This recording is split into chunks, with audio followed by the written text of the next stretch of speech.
Catherine Dazzles Germany. The heart-melting Tiara moment everyone's talking about. The winter air around Berlin had a kind of electric sparkle that evening, the kind that accompanies state visits steeped in diplomacy, pageantry, and quiet messages woven into every detail.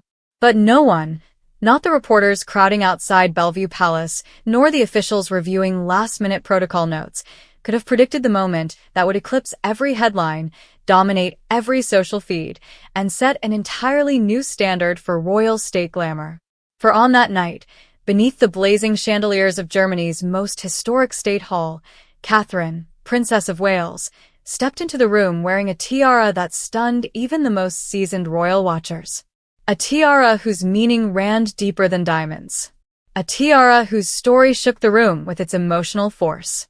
A tiara whose moment, just a single, heart-stopping moment, became the symbol of a future monarchy stepping boldly into its next chapter. This is the full, inside story. Every whispered detail, every behind-the-scenes heartbeat, every emotional beat that made Catherine's German tiara moment unforgettable. Royal correspondents had predicted one of Catherine's usual favorites. The Cambridge lover's knot, perhaps. Maybe the lotus flower tiara. Elegant, reliable choices, secure, familiar. But the palace had been quiet. Too quiet. Even senior stylists whispered that something unusual was happening behind closed doors. For 3 days, Catherine's team was summoned to a rarely used room in Windsor, where vault custodians quietly wheeled in velvet-lined trays under high security. Inside them lay the impossible. Tiaras not seen in decades. Tiaras so historic they were practically myths. Tiaras that once belonged to queens and princesses whose names had become legend. And then, in the far corner, wrapped not in velvet but in an aged piece of Windsor cream silk, lay the one that made Catherine pause. Queen Alexandra's diamond starburst tiara. A lost treasure. A piece not worn publicly since the early 1900s. Packed away through war, abdication, restoration, and reinvention. When Catherine lifted it, carefully, reverently, the room fell silent. "It feels like part of history," she whispered, according to a stylist present.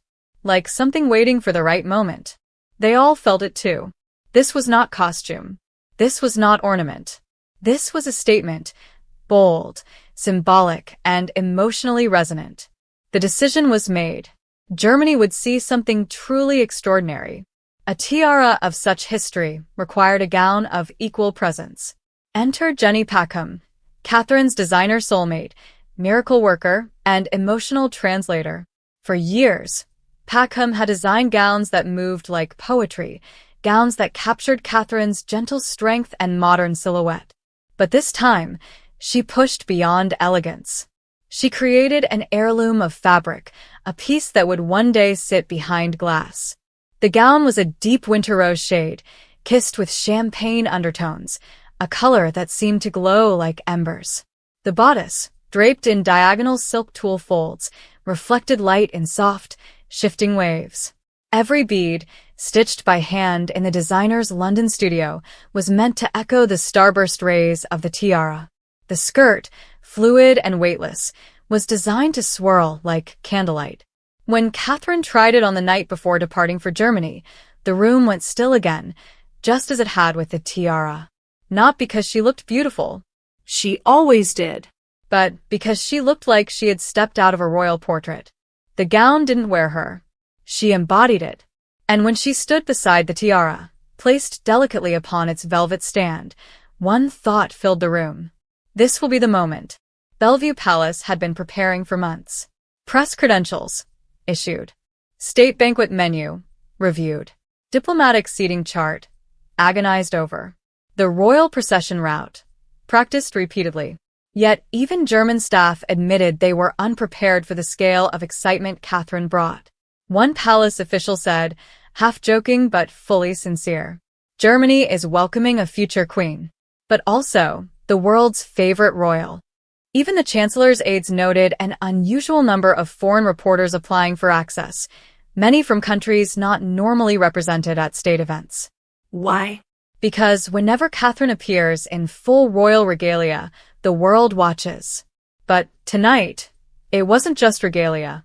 It was resurrection, a piece of royal history awakening. Whispers spread quickly through the press room. Which tiara will she wear? Did the palace hint anything? Could it be something new? Something symbolic? But no one guessed correctly. Not one. This is why when the doors finally opened, the reaction was almost seismic. It began with a hush. A soft, rippling hush, the kind that spreads through a room faster than a flame. Reporters put down pens. Cameras froze mid-zoom. Diplomats straightened instinctively. And then Catherine appeared at the top of the staircase. Not walking, gliding. The tiara caught the chandeliers first, beams of light splintering into crystal-like reflections that shimmered across the walls. But it wasn't the sparkle that sent the room breathless. It was the symbolism. Queen Alexandra's diamond starburst tiara. A symbol of renewal. Of legacy passing from one generation to the next. Of a monarchy gracefully evolving, not clinging to the past, but illuminating it. Germany understood immediately. Because moments matter in diplomacy. Because images become messages. Because Catherine had, in one elegant instant, bridged history and modernity. And the public? They reacted with pure emotion. Gasps. Soft exclamations. Tears from some who hadn't expected to feel so moved. Even German President Steinmeier's wife leaned toward Catherine, whispering with a warm smile. Wunderschön. Absolutely breathtaking. Royal fans later noticed it, a tiny moment hidden between official steps, captured only on a distant phone camera. As Catherine reached the bottom of the staircase, William turned to her with a look no protocol instruction could manufacture. Pride. Adoration. A quiet, heart-swelling tenderness. His lips formed words, barely noticeable, but readable if you watched closely. You look incredible. And Catherine, with the faintest blush, squeezed his hand. These human fragments of the Wales marriage, authentic, unscripted, deeply affectionate, fuel global fascination. But on this night, they offered something more. They grounded the glamour. They softened the grandeur. They reminded the world that behind the tiara was a woman, a wife, a mother, stepping gracefully into her future role. Why this tiara? Why now? Why Germany? Insiders later shared the deeper story. The tiara had been rediscovered during a quiet archival review earlier in the year.